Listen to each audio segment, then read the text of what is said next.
Assalamualaikum warahmatullahi wabarakatuh.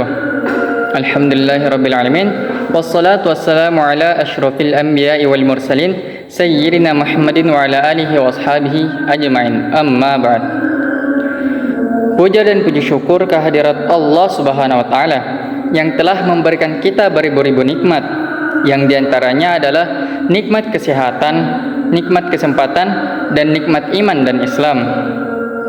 Salawat beserta salam tak lupa kita curahkan kepada Nabiullah Nabi Muhammad sallallahu alaihi wasallam, kepada keluarganya, sahabatnya, dan kepada kita semua pengikutnya di akhir zaman nanti. Perkenalkan, nama saya Muhammad Akil Falah dari kelas 10B Man Insan Cendekia Goa, akan membawakan kultum yang bertemakan ilusi fata morgana dan kegelapan berlapis. Masyarul muslimin wal muslimat rahimakumullah. Pernahkah kita berkendara di tengah terik matahari yang sangat panas? Lalu di kejauhan kita melihat jalan aspal yang tampak berair dan berkilat. Namun ketika kita mendekat, air itu lenyap begitu saja. Inilah fenomena alam yang kita sebut sebagai fata morgana. Di sisi lain, pernahkah kita membayangkan betapa kelamnya dasar samudra terdalam yang tak tersentuh sedikit pun cahaya? Nah, dua fenomena sains ini adalah ilusi cahaya di dataran tinggi yang panas dan kegelapan mutlak di kedalaman samudra. Bukanlah sekedar materi di buku geografi maupun buku fisika.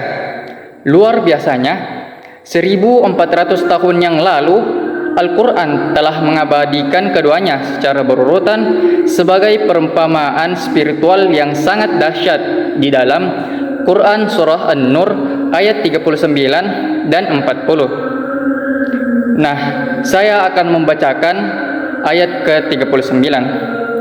A'udzu billahi minasyaitonir rajim. والذين كفروا أعمالهم كسراب بقيعة يحسبه الظمآن ماء حتى إذا جاءه لم يجده شيئا ووجد الله عنده فوفاه حسابه والله سريع الحساب. Sadaqallahul azim. Yang artinya, dan orang-orang yang kafir, perbuatan mereka seperti fata morgana di tanah yang datar, yang disangka air oleh orang-orang yang dahaga, tetapi apabila didatangi tidak ada apapun, dan didapatinya ketetapan Allah baginya.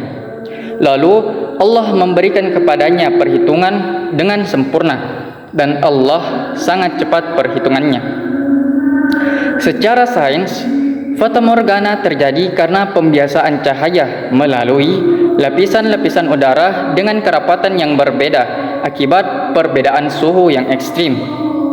Orang yang tersesat di padang pasir dan kehausan akan mengejar ilusi visual ini dengan sisa tenaganya.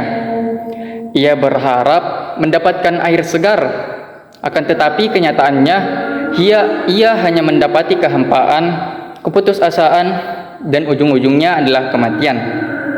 Nah, yang ayat ini kita bisa memetik beberapa hikmah, yaitu ayat ini adalah peringatan keras bagi kita.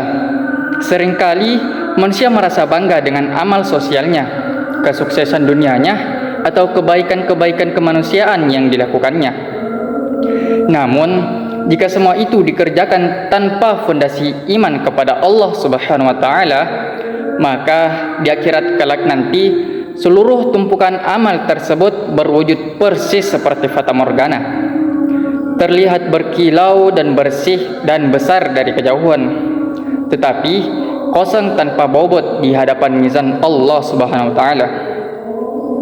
Kita berlindung kepada Allah agar tidak menjadi orang haus di hari kiamat nanti, yang mengira membawa segudang pahala, akan tetapi kenyataannya tidak mendapati apa-apa kecuali kerugian. Kita lanjut pada ayat ke-40. A'udzu billahi minasyaitonir rajim. أو كظلمات في بحر اللجي يغشاه من فوقه موج من فوقه سحاب ظلمات بعضها فوق بعض إذا أخرج يداه لم يكد يراها ومن لم يجعل الله له نورا فما له من nur. Sadaqallahul azim. Yang artinya, atau keadaan orang-orang kafir seperti gelap gulita di lautan yang dalam, yang diliputi oleh gelombang demi gelombang. Di atasnya ada lagi awan gelap. Itulah gelap gulita yang berlapis-lapis. Apabila dia mengeluarkan tangannya, hampir tidak dapat melihatnya. Barang siapa tidak diberi cahaya oleh Allah, maka dia tidak mempunyai cahaya sedikit pun. Ayat ini memuat mukjizat ilmiah yang luar biasa. Ketika ayat ini turun, umat manusia belum memiliki teknologi kapal selam untuk menyelami laut yang dalam. Namun, Al-Quran menjabarkan struktur bawah laut dengan sangat akurat. Nah, terdapat dua lapisan di bawah laut. Salah satunya adalah kegelapan mutlak.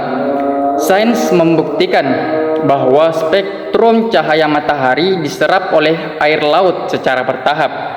Pada kedalaman di bawah 200 meter, cahaya mulai sirna, dan di bawah 1000 meter, lautan mengalami kegelapan total yang berlapis-lapis. Gelombang yang kedua, ada gelombang di atas gelombang. Oceanografi modern menemukan bahwa di dalam laut terdapat gelombang internal yang memisahkan lapisan air dengan densitas berbeda. Gelombang bawah laut ini tertutup lagi oleh gelombang permukaan laut, dan di atas permukaan laut terdapat awan yang menghalangi cahaya.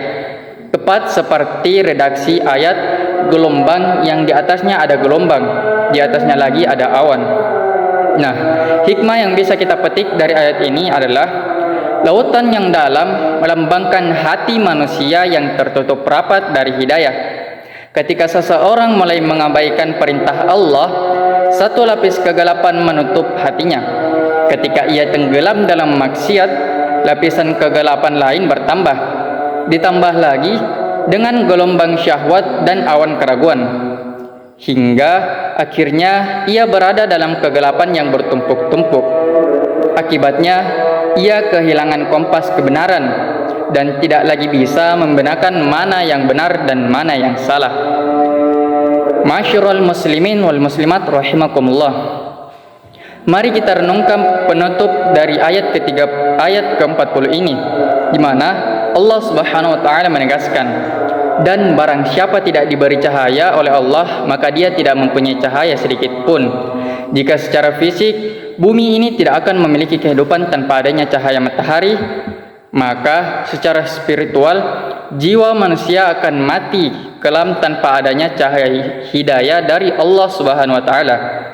Fisika mengajarkan kita bagaimana ilusi optik terjadi, tetapi Al-Quran mengajarkan kita agar tidak menjadi korban ilusi kehidupan.